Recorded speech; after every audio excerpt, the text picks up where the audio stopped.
Film ini berawal dengan adegan Genji Takia, seorang siswa baru SMA Suzuran, memandangi dinding dengan grafiti bertuliskan Raja Suzuran Tamao Serizawa. Lalu dia menaiki tangga dan mengganti tulisan itu dengan namanya sendiri, Genji Takia.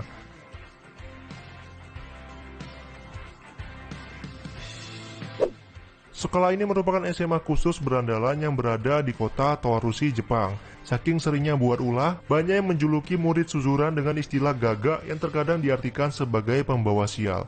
Adegan berganti ke upacara penerimaan siswa baru SMA Suzuran. Ternyata dalam acara penerimaan siswa baru pun sangat brutal siswa-siswanya, sampai kepala sekolah dan guru-guru di sana pun gak dapat menghandle kenakalan para siswa baru. Acara itu pun berganti jadi tawuran yang gak terkontrol. Di tengah-tengah kegaduhan, tawuran terhenti karena sekelompok Yakuza datang ke tempat itu mencari siswa bernama Serizawa. Karena Serizawa menghajar salah satu anggota Yakuza itu, tapi yang muncul di sana malah Genji. Genji dengan santainya melewati para Yakuza. Yakuza marah dan pertengkaran pun gak bisa dielakkan. Serizawa datang dengan motornya yang remnya blong, menyaksikan duel Genji versus Yakuza. Inilah pertemuan pertama Genji dan Serizawa. Gak berapa lama datang segerombolan polisi menjemput Serizawa karena sebelumnya Serizawa itu suka sekali nyari masalah sama polisi. Ini menandakan kalau Serizawa itu sosok yang kuat ya, sampai polisi aja kewalahan sama kenakalannya. Sebelum masuk mobil polisi, Serizawa dan Genji saling memandang. Apakah ini awal dari rival antara mereka berdua?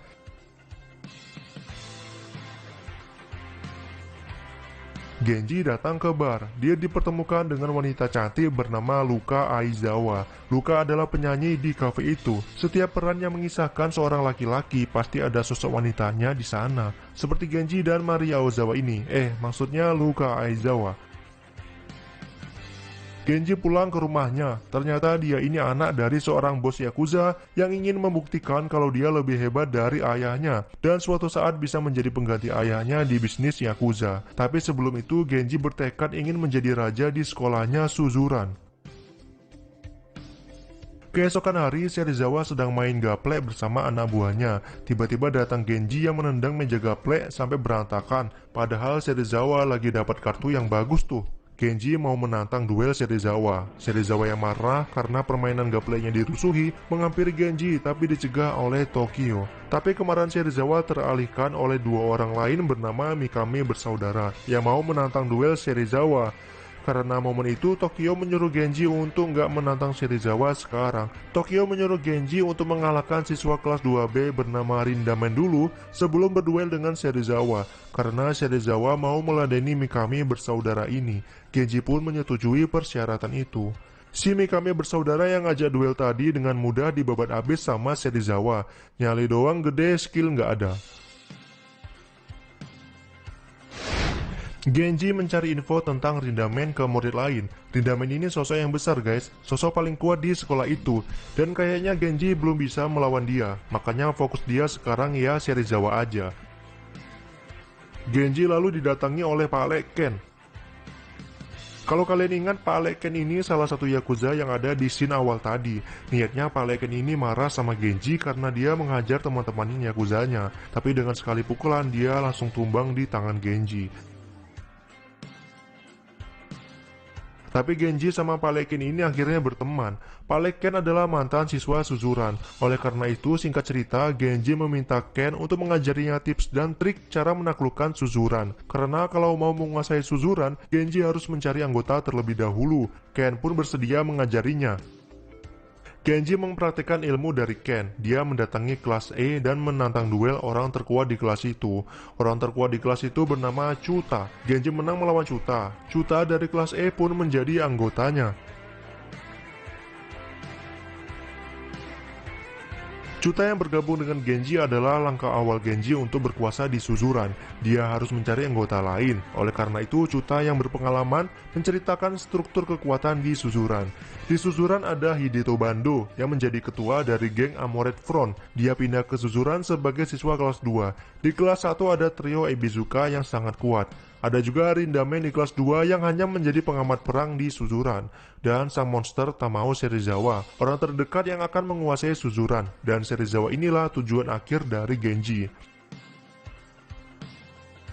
Ada juga di kelas C dikuasai oleh Takashi Makise. Dia sering kalah oleh Serizawa tapi nggak pernah menyerah. Itu sebabnya pengikutnya banyak. Tapi Takashi ini lemah terhadap cewek. Karena itu Genji dan Ken punya ide buat nyariin Takashi cewek supaya Takashi mau bergabung dengan Genji. Genji pun datang ke Takashi lalu menawarinya datang ke grup kencan bersama cewek-cewek. Takashi yang lemah terhadap cewek ya tertarik lah. Kalau dia dapat cewek di grup itu, dia berjanji akan bergabung dengan Genji.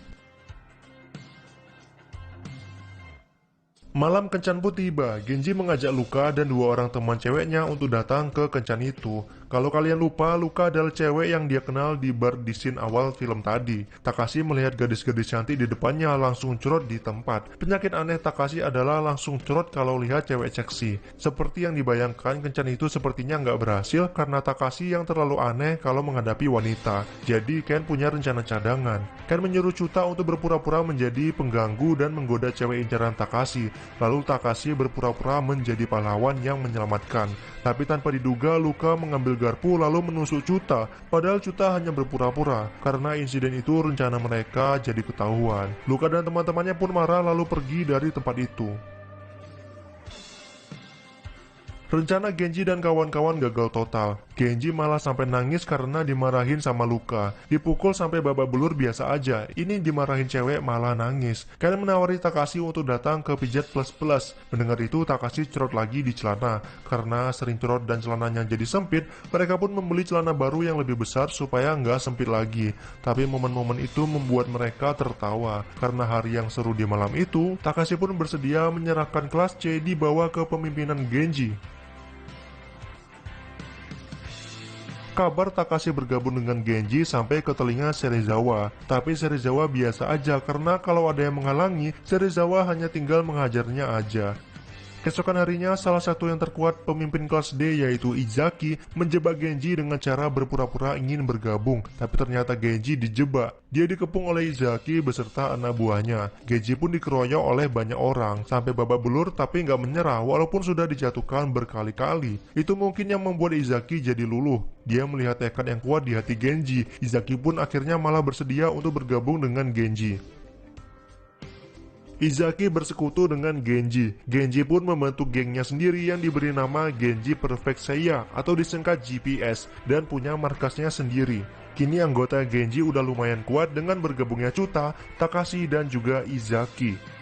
Serizawa yang melihat itu nggak bisa lagi meremehkan Genji dan kawan-kawan. Serizawa harus lebih waspada. Tapi Yuji yang merupakan anak buah Serizawa diam-diam tanpa sepengetahuan Serizawa mendatangi Izaki dengan anggota yang banyak dan mengeroyoknya. Genji pun kaget ketika tiba-tiba Izaki ditemukan dalam posisi bergelantung dengan kaki berada di atas. Mereka buru-buru menyelamatkan Izaki. Genji sangat-sangat marah. Tapi Izaki dan teman-teman lainnya melarangnya untuk membalas dendam karena mereka juga belum cukup anggota untuk melawan geng Serizawa. Karena kalau Genji sampai kalah, GPS akan tamat. Oleh karena itu Genji harus punya banyak anggota dulu sebelum melawan Serizawa.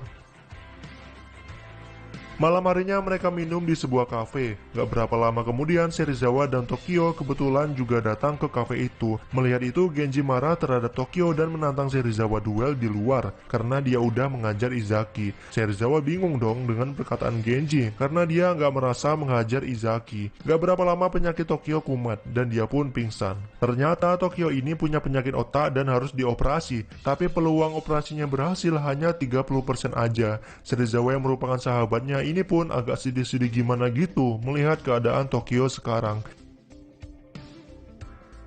Genji merasa marah karena nggak bisa bertarung dengan Serizawa karena kekurangan anggota. Dia lalu datang ke kelas-kelas dan mengajar semua orang secara membabi buta supaya bisa merekrutnya. Tapi Takashi mencegah Genji dan mengatakan kalau bukan seperti itu cara merekrut anggota. Tapi Genji nggak menghiraukan. Sampai puncaknya Takashi mengancam akan keluar dari GPS apabila Genji masih semena-mena seperti ini. Karena perekrutan anggota tentu ada aturannya, bukan semena-mena menghajar orang. Genji menyesali perbuatannya lalu curhat ke Pak Leken. Tapi Pak Leken terus memberinya semangat dan menyuruh Genji untuk terus berusaha menggapai mimpinya menguasai Suzuran. Di sini Genji menceritakan kalau dia adalah anak dari bos Yakuza, klan Ryuseikai. Pak Leken pun kaget karena ayahnya Genji ini ternyata adalah musuh dari bosnya Pak Leken. Dan bener aja, Pak Leken dipanggil oleh bosnya. Bosnya menegur Ken yang sering nongkrong dengan anak Suzuran dan menyuruh Ken untuk membunuh Genji dengan pistol yang dia berikan. Pak Leken hanya bisa terdiam. Pak Leken lalu datang ke bapaknya Genji untuk memperingatkan kalau bosnya berniat untuk membunuh Genji. Tapi bapaknya Genji ini malah santai-santai aja. Pak Leken lalu memberikan sepucuk surat untuk dititipkan kepada Genji.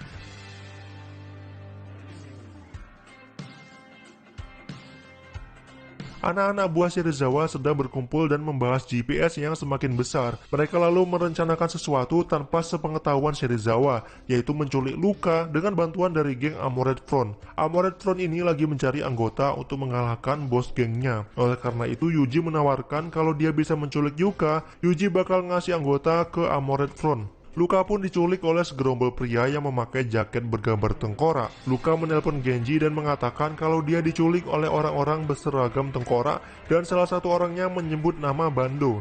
Genji sadar kalau Bando adalah pemimpin dari geng Armored Front. Dia lalu bergegas menemui Armored Front bersama anggotanya untuk membebaskan Luka. Perkelahian pun terjadi antara keduanya. Tapi setelah anggota Armored Front dihajar habis-habisan sama GPS, Genji sadar kalau di jaketnya nggak ada logo tengkorak. Genji salah sasaran guys, bukan Armored Front yang menculik Luka. Bando meminta pertanggungjawaban karena anak buahnya jadi target salah sasaran Genji dan gengnya. Bando meminta ganti rugi, yaitu dia menginginkan telinga Takashi untuk dipotong. Takashi menyetujui telinganya dipotong agar mereka impas. Tapi Genji melarangnya dan dia ingin dirinya sendiri ajalah yang memberi telinganya, nggak usah anggotanya. Ketika Genji akan memotong telinganya, Bando menghadang tangannya. Ternyata Bando meminta telinga cuma buat ngetes Genji aja. Bando lalu memberitahukan kalau Yuji menyuruh dia menculik wanita, tapi dia tidak mau. Oleh karena itu yang menculik Luka adalah Yuji, anggota dari Serizawa. Bando menyuruh Genji untuk bergegas menyelamatkan Luka. Genji bergegas menuju ke tempat Yuji. Ketika sampai, ada Serizawa di sana. Serizawa kaget ketika tahu kalau Yuji dan anggotanya merencanakan penculikan Luka tanpa sepengetahuan dirinya. Serizawa tidak suka dengan cara Yuji lalu menghajarnya. Karena kasus penculikan itu, Genji dan Serizawa memutuskan untuk melakukan perang keesokan harinya jam 5 pagi.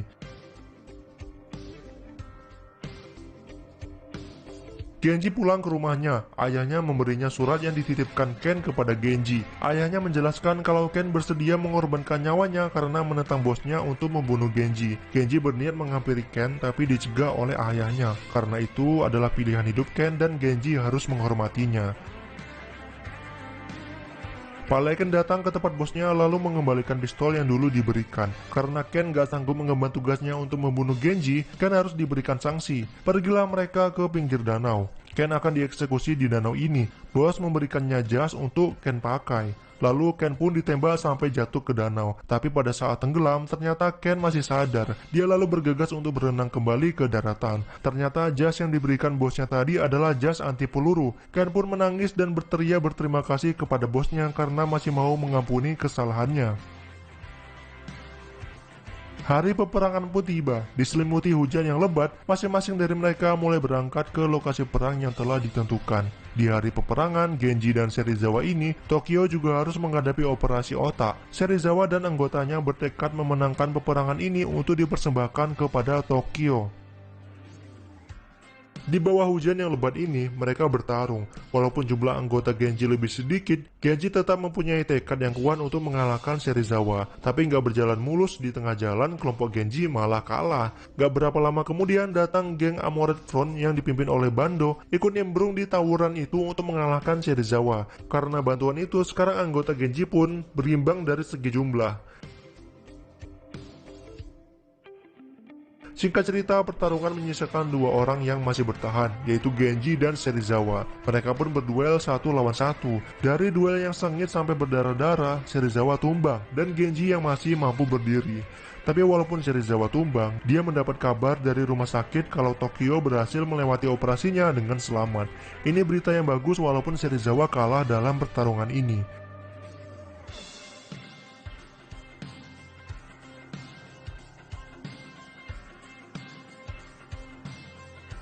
Di scene terakhir diperlihatkan Serizawa dan Tokyo tersenyum ke arah Genji yang saat itu akan bertarung dengan Rindamen. Akankah Genji mampu mengalahkan Rindamen, orang terkuat di susuran?